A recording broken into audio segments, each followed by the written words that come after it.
삶에서 내가 원하는 것은 가슴에서 우러나와 다른 사람에게로 전해지는 연민이다. 마셜 로젠버그. 흔히 꼰대라고 하면 중년 이상의 연장자를 떠올리지만 사실 그렇지 않습니다. 꼰대의 핵심은 나이가 아니라 태도에 있거든요. 상대방이 원하지 않는 충고를 하거나 듣는 사람의 입장은 고려하지 않은 채 자기 생각만을 강요하는 게 바로 꼰대적 태도입니다. 즉, 나이가 아니라 상대를 존중하지 않는 태도가 꼰대를 의미한다는 걸 기억하세요. 심리학자 애덤 그랜트는 효과적인 리더십은 단순히 지위나 권위에 의존하는 것이 아니라 구성원들의 의견을 경청하고 존중하며 심리적 안정감을 제공하는 데서 비롯된다. 라고 강조합니다. 이는 꼰대 문화와도 맞닿아 있죠. 상대방이 원치 않는 조언과 충고를 반복하는 건 자신이 옳다고 믿는 태도에서 비롯됩니다. 진정한 존중은 내 의견을 강요하는 게 아니라 상대의 생각을 듣고 필요할 때 도움을 주는 거예요.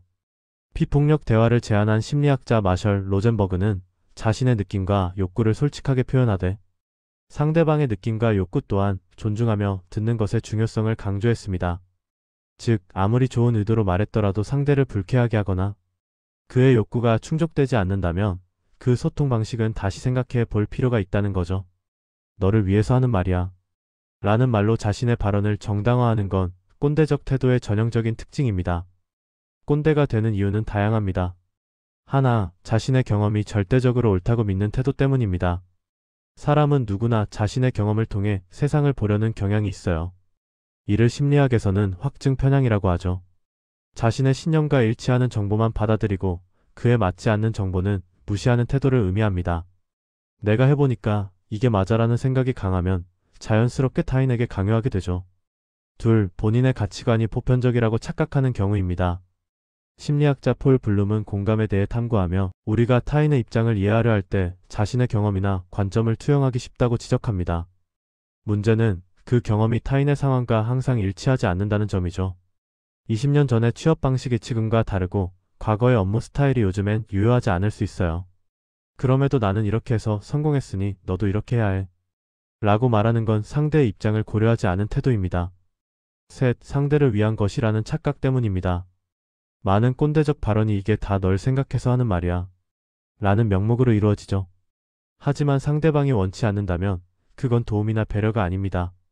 불필요한 간섭이죠. 사회심리학자이자 연구자인 브레네 브라운은 진정한 공감은 상대방의 감정을 함께 느끼고 이해하려는 노력이지 해결책을 제시하거나 평가하는 것이 아니라고 강조합니다. 상대의 생각을 듣고 필요할 때만 의견을 제공하는 게 진짜 배려예요. 꼰대가 되지 않기 위해 알아둘 것. 꼰대가 되지 않기 위해 필요한 태도는 무엇일까요? 하나, 정혜신 정신건강의학과 전문의는 충조평판 충고조언 평가 판단을 줄여라 강조합니다. 충조평판은 하는 사람은 속 시원할지 몰라도 듣는 사람에게는 부담과 스트레스예요. 본인이 아무리 좋은 뜻으로 말했어도 상대가 받아들이기 어렵다면 그 말은 오히려 관계를 해칠 수 있습니다. 둘, 말하기 전에 상대방이 듣기를 원하는지 확인하는 습관을 들여야 합니다. 내가 이런 경험이 있는데 내게 도움이 될 것 같으니 들어볼래? 라고 묻는 것만으로도 상대방에게 선택권을 줄 수 있죠. 이것이야말로 상대를 존중하는 태도입니다. 셋, 경청의 태도를 기르는 게 중요해요. 심리학자 칼 로저스는 그의 인간 중심 상담 이론에서 공감적 경청을 강조하며 진정한 소통과 관계 형성은 상대방의 말을 깊이 이해하려는 노력에서 비롯된다고 보았습니다. 우리가 대화를 나눌 때 얼마나 상대의 말을 끝까지 들어주고 있는지 돌아볼 필요가 있어요. 상대의 말을 충분히 듣지도 않고 충고부터 하려고 한다면 이미 꼰대적인 태도를 보이고 있는 겁니다. 넷, 상대가 처한 환경과 시대적 변화를 고려하는 게 중요해요. 우리 때는 이랬어. 라는 말이 무조건 틀린 건 아닙니다. 하지만 세상은 끊임없이 변하고 있어요. 예컨대 90년대에는 인맥이 취업의 중요한 요소였지만 지금은 개인의 역량과 포트폴리오가 더 중요하죠. 변화하는 시대 속에서 나의 경험이 여전히 유효한지 객관적으로 검토할 필요가 있습니다. 꼰대라는 단어가 부정적인 의미로 자리 잡은 이유는 그것이 권위주의적이고 배려심 없고 타인을 억압하는 태도를 의미하기 때문이에요. 진정한 소통은 강요가 아니라 상호 존중할 때 이뤄집니다. 나이가 많은가 적은가가 아니라 상대의 입장을 고려하는가 아닌가가 본질이죠. 꼰대는 나이가 아니라 태도가 만든다는 사실을 기억하세요. 상대가 듣고 싶어하지 않는 충고는 자제하고 경청하는 태도를 기르며 시대적 변화를 반영하는 유연성을 갖춘다면 누구든 꼰대가 되지 않을 수 있습니다. 우리는 하고 싶은 말을 하는 사람이 아니라 상대방이 듣고 싶어 하는 말을 할 줄 아는 사람이 되어야 해요. 말보다 중요한 건 관계이며 소통의 본질은 상대를 이해하고 배려하려는 노력에 있습니다. 책 40 더 늦기 전에 생각의 틀을 리셋하라. 저자 박근필.